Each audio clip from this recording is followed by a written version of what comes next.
Bien, bonjour à toutes et à tous. Nous allons poursuivre notre acquisition de connaissances par défaut de formation initiale sur les finances et nous en sommes dans le chapitre 1er, les actions. Nous en étions arrivés à la section 5, capital ou revenu. Donc nous avons précisément la section 5 qui se divise en 3 paragraphes. Les boursicoteurs parlent d'abord du capital et des plus-values. Un point numéro 2. Je citerai une étude de JP Morgan sur les dividendes intéressants. Et paragraphe 3, l'assurance vie en berne. Viendra après la section 6, gestion alternative, chasse gardée, et une diapositive sur une bibliographie qu'on peut recommander. Mais il y a beaucoup de bibliographies. Voyons voir la section 5. Les boursicoteurs se vantent toujours de leur plus-value et peu de leurs dividendes, c'est-à-dire du capital et peu du revenu. Bon.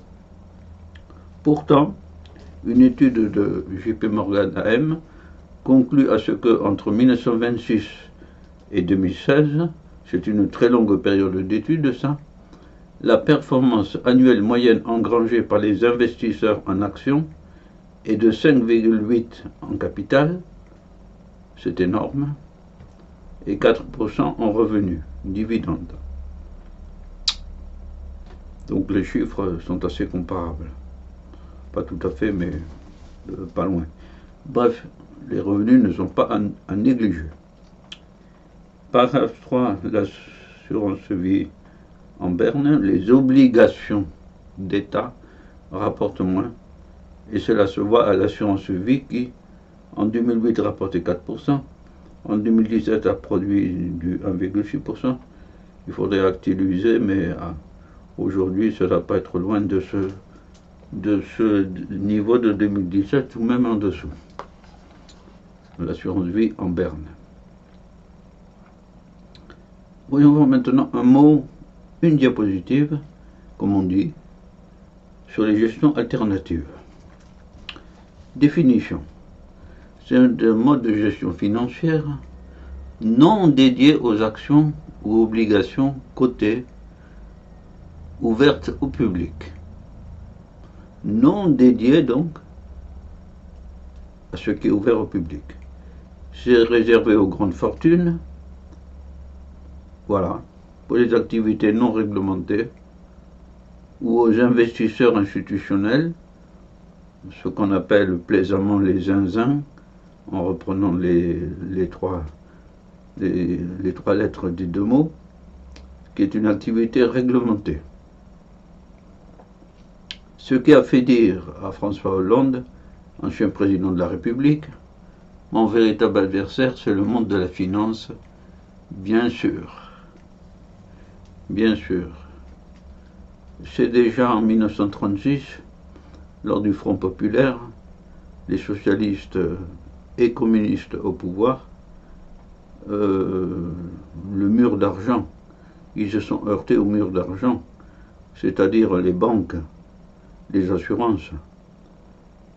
Et c'est ce qui a empêché le Front populaire de faire diverses réformes.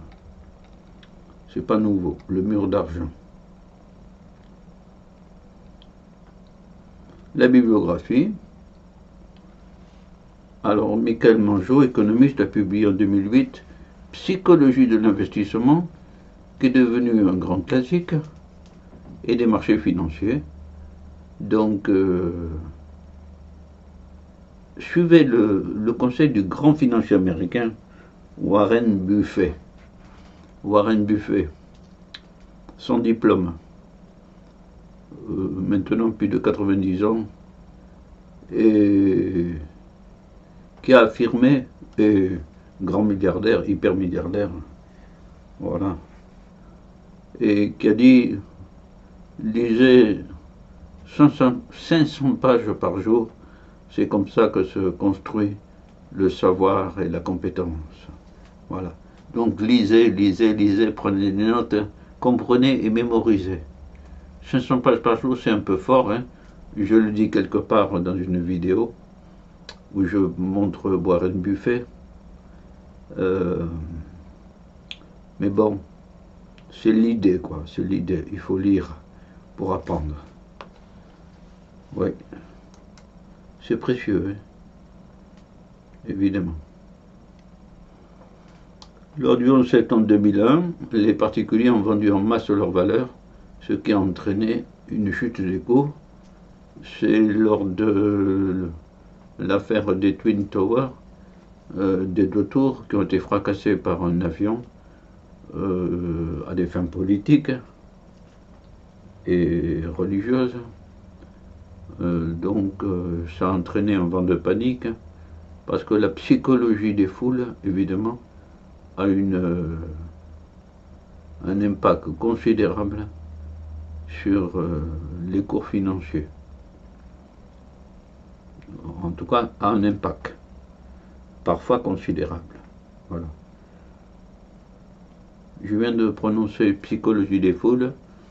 Si vous vous intéressez aux foules, il y a un grand classique qui a plus de 120 ans maintenant, Psychosociologie des foules de Gustave Le Bon.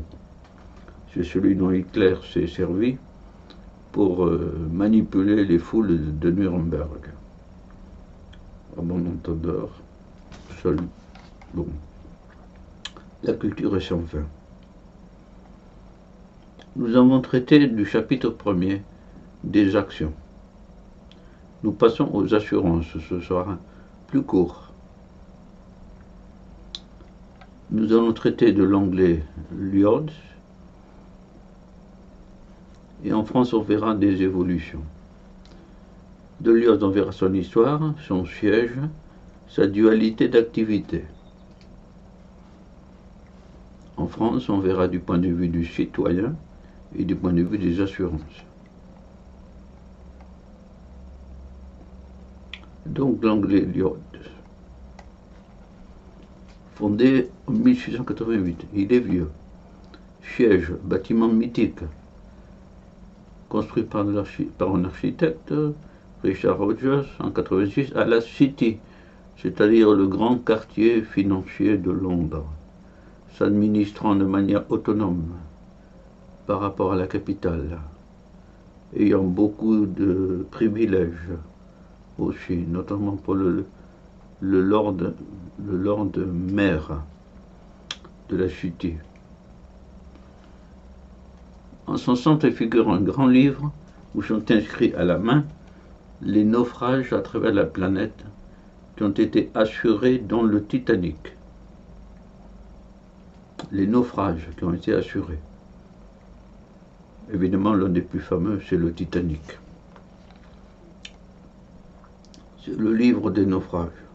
Il devait y en avoir beaucoup. C'est pas gai. Pagaie. La pagaie pour pagayer. Jeu de mots involontaire. Paragraphe 3. La dualité d'activité de Lloyds. Mise en relation de courtier et d'assurable. D'abord, l'assureur, depuis ses débuts, a fonctionné comme une place de marché, mettant en relation des souscripteurs d'assurance et des courtiers, l'acheteur et le vendeur, quoi. Voilà, pour faire rentrer de l'argent. Grand B, assurance directe, même les satellites, c'est-à-dire une extension d'objets et de compétences. Il a assuré directement d'abord les bateaux, parce qu'il y avait des naufrages, puis la première voiture, puis le premier avion, puis le premier satellite. C'est logique. Une extension d'entreprise. Voilà. Il assure tout ce qui est assurable à haute valeur. Donc, risque nouveau. Il est à la recherche de risques nouveaux à couvrir. Par exemple, les risques alimentaires liés au changement climatique. Eh ben, bon, il cherche. Ensuite, le printemps arabe. Le printemps arabe, c'est-à-dire, on est en 2023 décembre, il y a plus de 10 ans de ça, il y a eu des révolutions, surtout le littoral méditerranéen, le Maghreb et le Mashrek, le Maroc, l'Algérie, la Tunisie, la Libye, etc., etc. Voilà. C'est lié à la vague, alors, du point de vue financier, c'est lié à la vague de chaleur en Russie, laquelle a fait monter le prix des céréales, dont celui du pain. Bon, c'est une analyse de l'URD, ça. Voilà. Il y a aussi des facteurs tout de même purement humains et psychosociologiques. Les révoltes de la pauvreté et les révoltes de la déconsidération. Il y a qu'à voir la Libye, notamment. Voilà.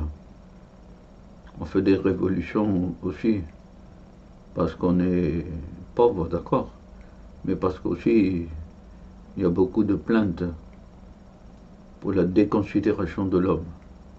Vous êtes écrasé, vous êtes misérable, vous êtes déconsidéré. De même, les entreprises sont inquiètes d'une campagne médiatique négative. Elles cherchent à s'en assurer. Oui, évidemment, les entreprises. Oui, une entreprise qui est accusée de ne pas suivre l'évolution des politiques vertes, comme on dit, climatologiques, etc., peut en effet s'assurer contre ce risque. Une petite note, un assureur chinois. Donc, l'URD a ouvert ses portes à un assureur chinois en 2015. Voilà. Bon. Pour les printemps arabes, c'est une vaste page. En tout cas, ces révolutions ont montré que le téléphone portable jouait un très grand rôle dans la communication de l'évolution des événements et dans son amplification éventuellement, parce que c'est sans contrôle. Voilà pour Iode, avec son registre des naufrages. Il a commencé par ça. En France, évolution. D'abord du point de vue des citoyens. La loi Hamon. La loi consommation, dite loi Hamon, donne le droit à tout assuré de résilier son contrat plus facilement. Bon, c'est bon à savoir. On peut résilier son contrat plus facilement. Un contrat d'assurance. Les principes de mutualisation ou de solidarité sont battus en brèche. Oui. Par exemple, les jeunes conducteurs paient plus. Oui, c'est une évolution générale. Et y compris dans le domaine de la santé. Plus on a des dépenses de santé élevées, plus les mutuelles augmentent leurs tarifs. Voilà.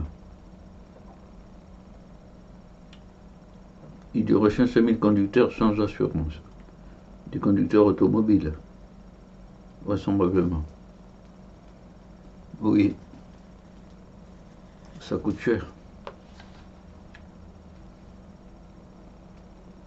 Donc voilà, du point de vue du citoyen, on peut résilier plus facilement. On risque de payer plus parce qu'il n'y a pas de mutualisation. Et des fois, on conduit sans assurance.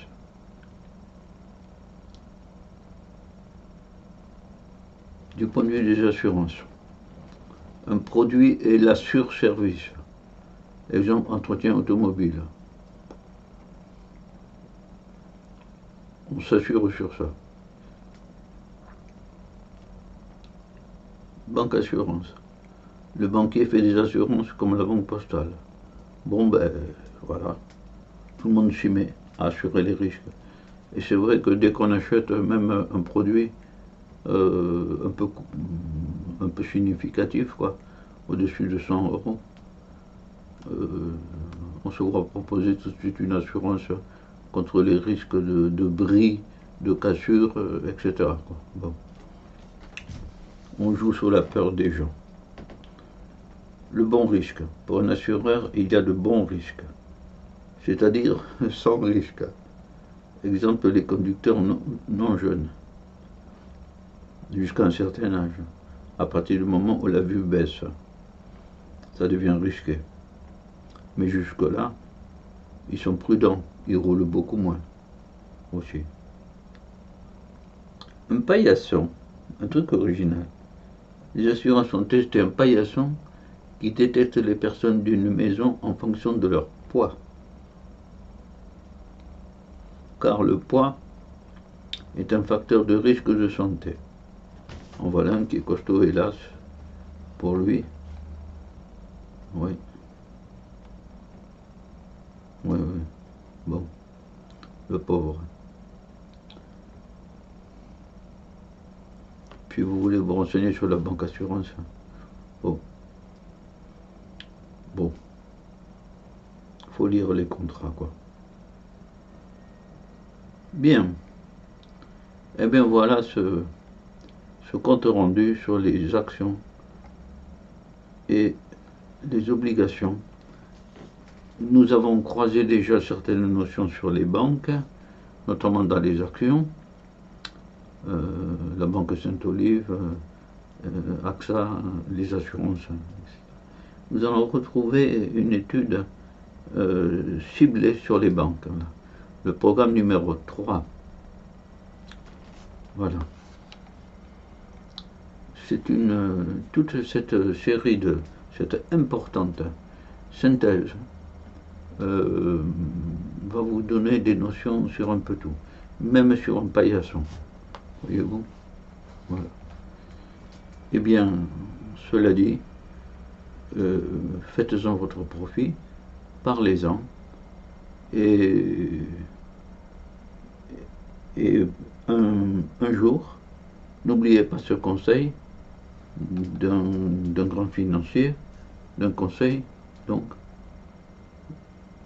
un jour, passez aux actes.